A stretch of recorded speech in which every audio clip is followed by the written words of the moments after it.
अभी एक न्यूज़ जो छपी थी यहाँ से, निश्चित रूप से एक बहुत निंदनीय घटना हुई।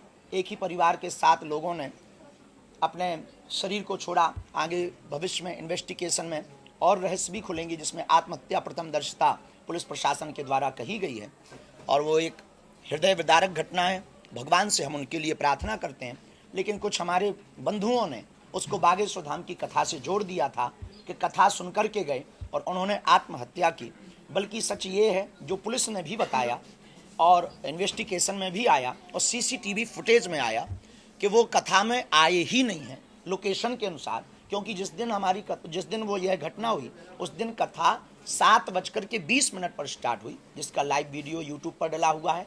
और वह घटना का जो सीसीटीवी जब कार जो कैप्च हुई है कैमरे में, वो 6:40 पर हुई। तो ये एक ऐसी वायरल ये घटना धाम कथा से जोड़ करके पूरे भारत में चल रही थी, जिससे कई लोगों के मन में तरह तरह की बातें प्रकट हो रही थी।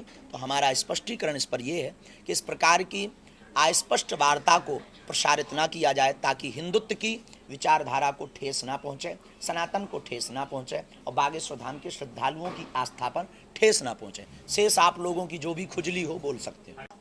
अभी एक न्यूज़ जो छपी थी यहाँ से, निश्चित रूप से एक बहुत निंदनीय घटना हुई। एक ही परिवार के 7 लोगों ने अपने शरीर को छोड़ा। आगे भविष्य में इन्वेस्टिगेशन में और रहस्य भी खुलेंगे, जिसमें आत्महत्या प्रथमदर्शिता पुलिस प्रशासन के द्वारा कही गई है और वो एक हृदय विदारक घटना है। भगवान से हम उनके लिए प्रार्थना करते हैं, लेकिन कुछ हमारे बंधुओं ने उसको बागेश्वर धाम की कथा से जोड़ दिया था कि कथा सुन कर के गए और उन्होंने आत्महत्या की। बल्कि सच ये है, जो पुलिस ने भी बताया और इन्वेस्टिगेशन में भी आया और सीसीटीवी फुटेज में आया, कि वो कथा में आए ही नहीं है लोकेशन के अनुसार। क्योंकि जिस दिन वो यह घटना हुई, उस दिन कथा 7:20 पर स्टार्ट हुई, जिसका लाइव वीडियो यूट्यूब पर डला हुआ है।